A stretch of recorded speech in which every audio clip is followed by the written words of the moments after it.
Hola, ¿qué tal? ¿Cómo vas? Gracias por recibirme una vez más. Mi nombre es Fernando Casanova, soy doctor en teología por la Fundación Teológica Graduada de Indiana y soy además presidente del Instituto Teológico Mundial, una institución que ofrece cursos a distancia conducentes al diplomado en estudios bíblicos. Porque nosotros creemos en la formación. Nuestra misión es incrementar la formación doctrinal y espiritual de la feligresía católica en el mundo. Como parte de esa responsabilidad formativa, catequética y espiritual, estamos aquí, tratando de llegar a tu corazón para advertirte y también para darte motivos de alegría. Aseguro que sí. Te estamos advirtiendo en primer término que debes relacionarte con Cristo y que esto debe ser producido por una espiritualidad combativa, o sea, una espiritualidad correcta. Y esto va a hacer que tú controles y que tú domines a ese potencial enemigo de la iglesia, que eres tú, y yo por mi parte lo haré con este enemigo potencial de la iglesia que soy yo.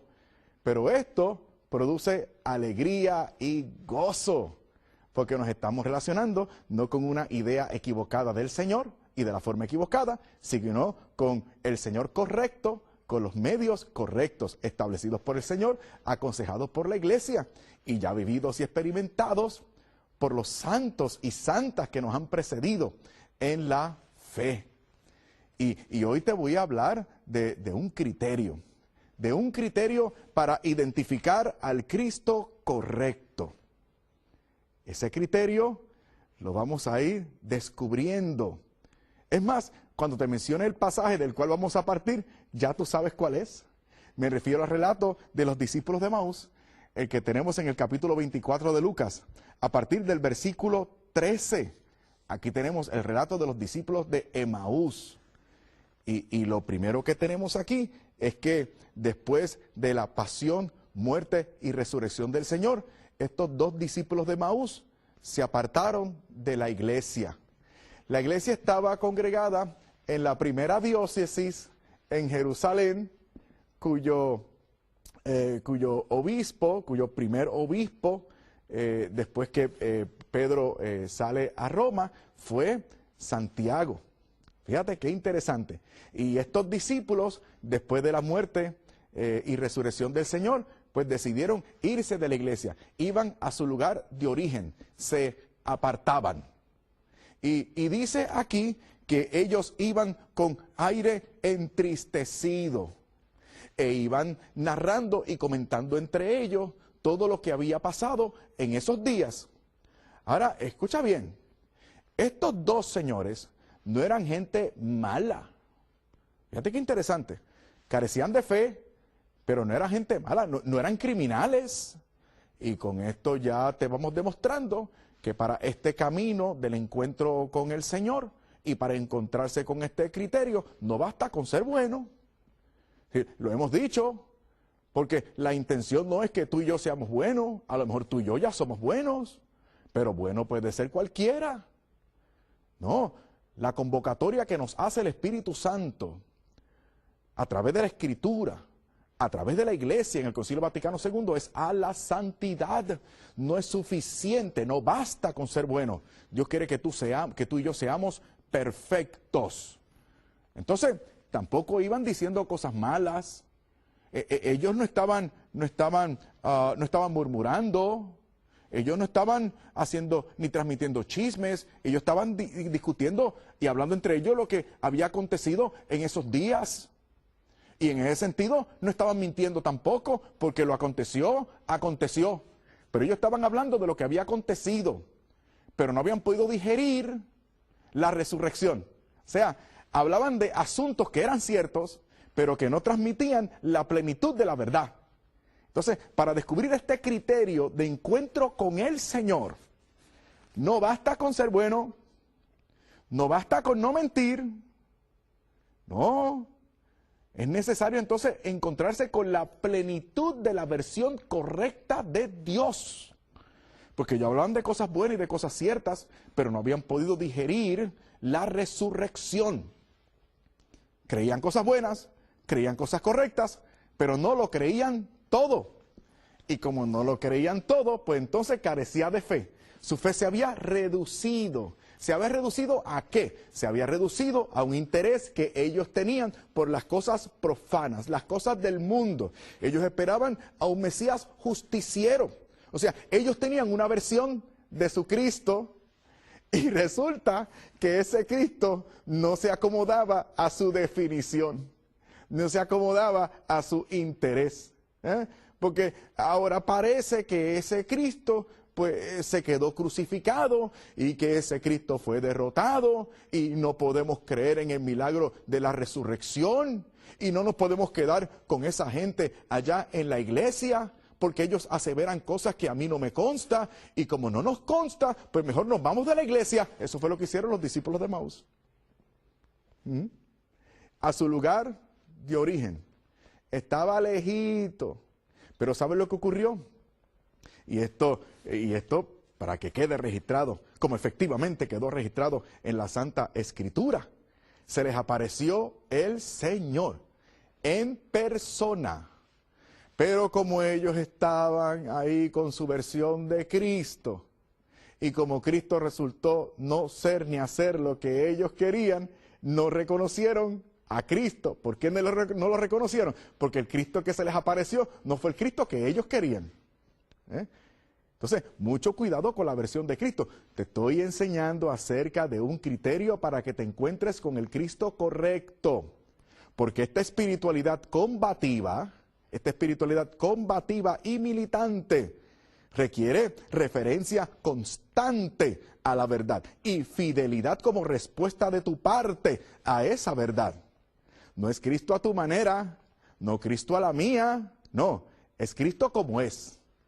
Dios como se ha revelado y la doctrina que ese Cristo ha revelado y la institución inventada y establecida por ese Señor y los medios de gracia que el Señor ha establecido para tu bienestar espiritual y del mío.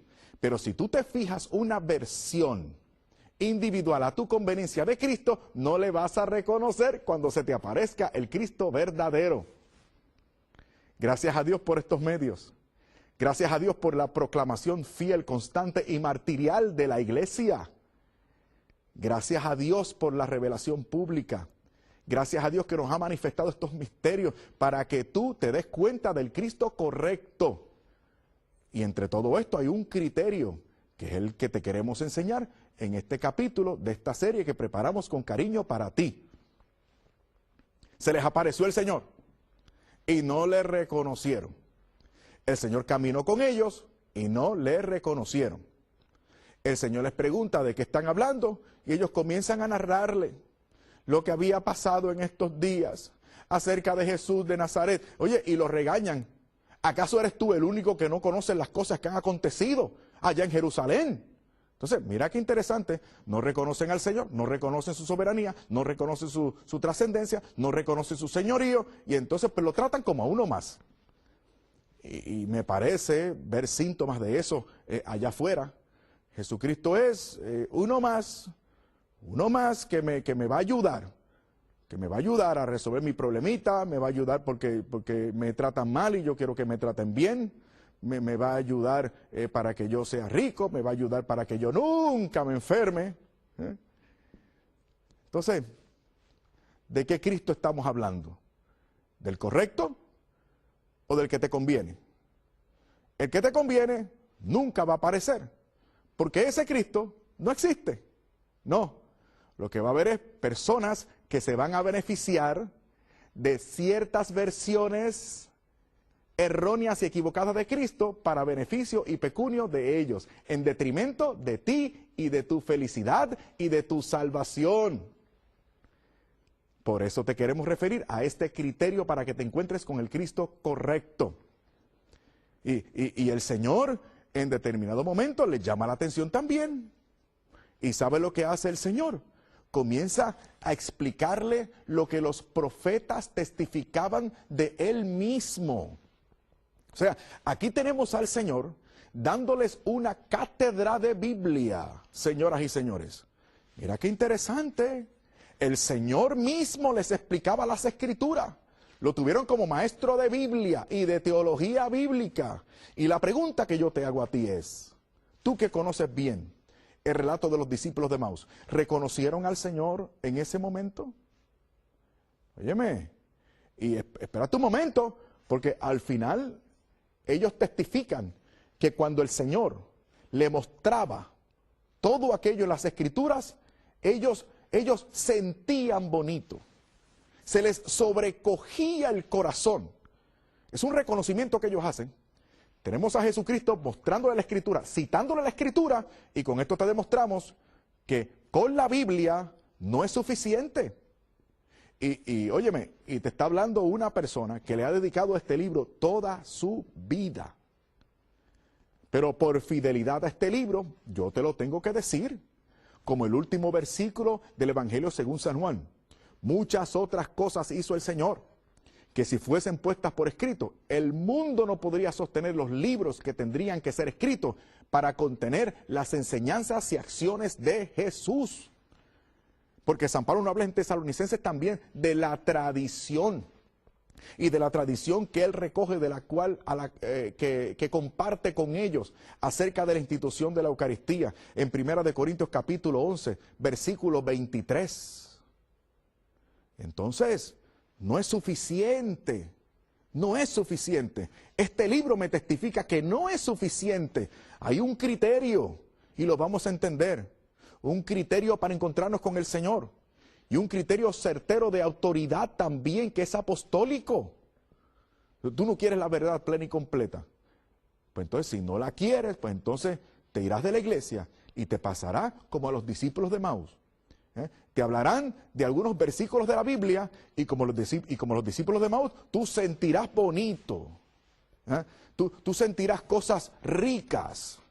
Se te revolverá el corazón por dentro, exuberante de gozo en algunos momentos, pero ¿sabes qué? Ahí no está el Señor. No le has reconocido todavía. Ya tú verás cuál es ese criterio, porque ellos sintieron bonito, le explicaron la Biblia, pero no se dieron cuenta de la versión correcta del Señor que estaba frente a ellos, frente a sus propias narices. ¿Por qué? Porque no habían descubierto este criterio para el Cristo correcto que te vamos a enseñar. Entonces, acéptalo. Con la Biblia, tú puedes mostrar lo que tú quieras. Y con la Biblia se puede hacer sentir bonito a mucha gente. Pero ¿a quién te están transmitiendo? Con los textos de la Biblia. Porque déjame decirte, si alguien se conoce muy bien la Escritura, es Satanás. Y a veces hasta te la citan para sacarte de la Iglesia Católica. Entonces, no es que se tome un texto bíblico por aquí y un pasaje bíblico por allá. Es que todo ello en sintonía con el depósito de la fe, con la santa tradición, en sintonía con el magisterio pontificio y el pontificado de sucesor de San Pedro, todo eso juntos te transmitan, te transfieren la vida de Cristo y el criterio de autoridad para encontrarte con ese Cristo. Sentían bonito, le explicaba la Biblia, el mismo Señor, pero no le reconocieron. Ya se hacía tarde. Y entonces, ya como estaba anocheciendo, pues tenían que pernoctar, tenían que descansar. Lo que significa que habían estado caminando todo el día. Significa, por tanto, que estaban cansados. Y el Señor hizo como que se iba. Mira qué interesante. El Señor hizo como que se iba. Y ellos comenzaron a rogarle al Señor. No te vayas, no te vayas. Quédate con nosotros porque ya es tarde. Cae la noche. Quédate con nosotros. Y te hago otra pregunta. Ahora Jesús se queda con ellos. Te pregunto, ¿le reconocieron? ¿Le reconocieron? ¿No le reconocieron? El Señor hizo como que se iba. Así como dice el texto, como que se iba. O sea, el Señor en definitiva no los quería abandonar. Pero entonces el Señor hace un gesto como que se va. ¿Para qué? Para que ellos hablen. Porque ellos tienen que ejercer su libertad, porque Él nos le va a manifestar lo que te queremos manifestar en este capítulo de esta serie, si tú no ejerces libertad, si tú no eres un ser o una persona libre. Por eso es que cuando el Papa va a países de otras religiones que tienden a ser discriminatorias con la nuestra. El Papa no pide beneficios, el Papa no pide privilegios, el Papa exige libertad, porque la libertad te define como hijo, como criatura de Dios. Entonces tú tienes que querer encontrarte con este criterio. Tienes que quererlo, tienes que solicitarlo, tienes que esperarlo. Y el Señor se queda contigo, como se quedó con ellos. Tal vez no le hayas reconocido como le reconocieron ellos, la plenitud de ese Cristo y de la versión correcta de ese Cristo, pero se quedó con ellos. Entonces mira lo que ocurre. El Señor se sienta a comer con ellos. Y el Señor hace un gesto eucarístico. Toma el pan, lo parte, lo levanta y lo da. Partimiento del pan. Uno de los primeros nombres que se le dio al sacramento de la Eucaristía. Lo tienes en Hechos capítulo 2, versículo 42 y Hechos capítulo 20, versículo 7, entre otros versículos más. El Señor hace un gesto eucarístico. Y entonces cuando hace ese gesto eucarístico, ¿qué sucede? Óyeme, los discípulos de Maús abren los ojos y descubren al Señor. Se dan cuenta de que han sido acompañados todo ese tiempo por el Señor. Lo descubrieron en la Eucaristía, esperado hasta este momento para anunciarte ese criterio certero e inequívoco por el cual tú te encuentras con el Cristo correcto, que es la Eucaristía, hermano mío, hermana mía. Yo descubrí al Señor en la Eucaristía y por eso me tienes aquí frente a ti, como un fiel de la Iglesia Católica. Mi esposa descubrió a Cristo, al Cristo correcto en la Eucaristía. Y hoy te acompaña a ti y a mí en esta iglesia. Porque Cristo se nos apareció. Lo habíamos sentido, eso creíamos. Pensaba que nos había hablado, sentíamos cosquillitas por dentro. Nos gustaba la Biblia, todo eso es bueno, pero no era suficiente. Cristo se nos apareció, pernoctó con nosotros, partió el pan y nosotros descubrimos al Señor. En ese maravilloso, en ese tremendo sacramento que es la Eucaristía. ¿Y qué fue lo que pasó? Aquí viene entonces la repercusión. Ya te enseñé el criterio. Criterio para encontrarse con el Cristo correcto es la Eucaristía. Por eso es que te decía que en cuanto al diálogo ecuménico se refiere, la Iglesia, en nombre de Cristo, establece una pauta. Y es que ese signo visible de unidad plena se va a llevar a cabo en la Eucaristía. Eucaristía. Por eso yo he llegado a cumplir como persona y mi familia hemos llegado a cumplir el ideal ecuménico. El ideal, la repercusión escatológica de ese ideal. La repercusión física, tangible de ese ideal ecuménico, que es la unión visible con esa iglesia. ¿Y qué sucedió? La repercusión, ellos se levantaron, porque déjame decirte que Cristo desapareció. Óyeme, cuando ellos descubrieron a Cristo en la Eucaristía, desapareció. ¿Y qué quiere decir esto? Y se pusieron tristes. No. ¿Por qué no estaban tristes? Anteriormente no lo veían, anteriormente no lo descubrían y estaban tristes. Ahora lo descubrieron y están contentos. Y después de descubrirlo, se desaparece, ya no lo ven. Pero están contentos, ya no tristes, ahora están contentos. ¿Por qué? Escúchame bien. Esto es maravilloso. Cuando tú descubres al Señor en la Santa Eucaristía, tú te conviertes en un cristiano eucarístico, en un cristiano maduro. Ya tú no tienes que ver, gustar, tocar, sentir. Esas cosas son buenas, pero no son suficientes. Tus sentimientos te engañan. Ya descubrieron al Señor en la Eucaristía, ya no tenían que ver, ya no tenían que palpar, ya no tenían que gustar. Ya habían entrado en comunión con el Señor, habían descubierto al Cristo correcto, ya habían abandonado su versión a la manera de ellos, de ese Cristo, y acogieron al Cristo correcto. Y mira lo que pasó, se levantaron enseguida. Se levantaron enseguida. Oye, pero no estaban cansados. Oye, pero ellos no querían descansar. Oye, pero ellos no se querían acostar a dormir. Oye, pero ellos no querían regresar a Emaús, a su lugar de origen. ¿Qué fue lo que pasó? Se les fue el cansancio. Reaccionaron. Se levantaron. Como tú y yo debemos hacerlo. Tú y yo debemos hacerlo.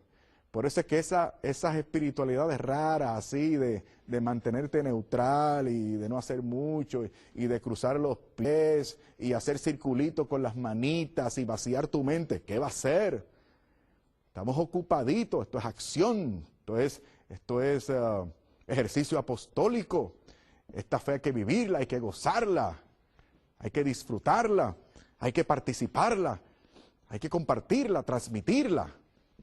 ¡Qué maravilloso! ¿Y a dónde regresaron? Pregunto, ¿fundaron otra iglesia? Pues se encontraron con Cristo, a lo mejor ellos, ¿verdad? Se les ocurrió. ¿No fundaron otra iglesia? Ah, no. ¿Qué hicieron? Se regresaron a la iglesia. Y esto le costó trabajo, como me ha costado a mí.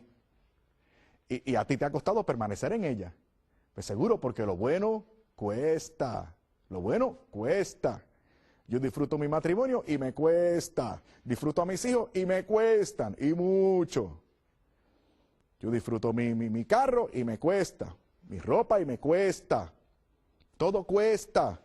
Imagínate un bien sumo como ese. Tuvieron que caminar y se regresaron sin protestar, como lo hacían antes. Ahora llenos de gozo. Se reunieron con la iglesia. Regresaron a la iglesia. ¿Y qué sucedió? Comenzaron a testificar.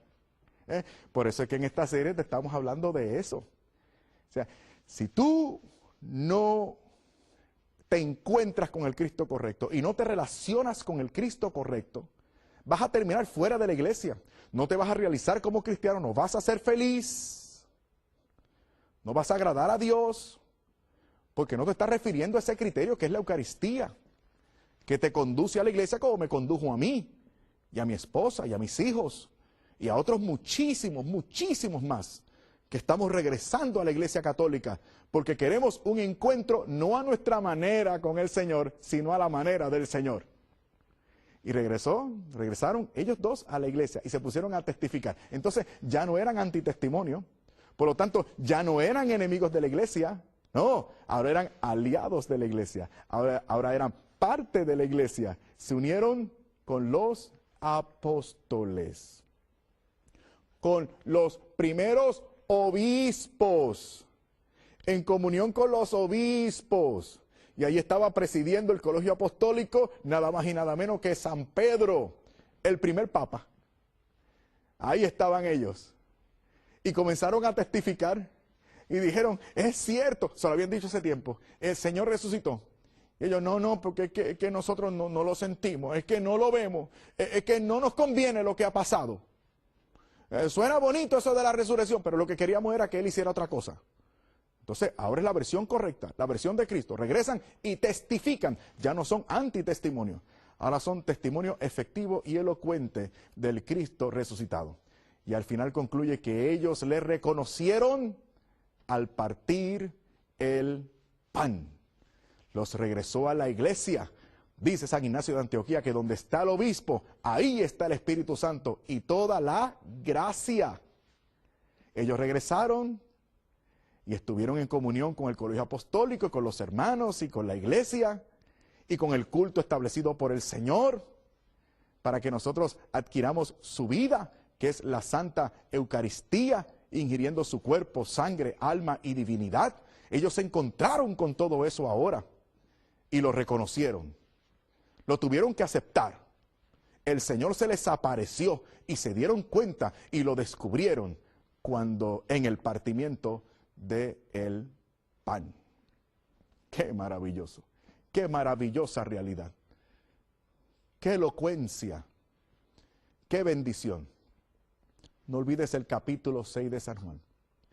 Una multitud inmensa abandonó al Señor y el Señor se mantuvo firme. Muchos le abandonaron. ¿Y qué hizo el Señor? Cambió, varió, se mudó, rectificó. Pregunto, ¿lo echó a votación?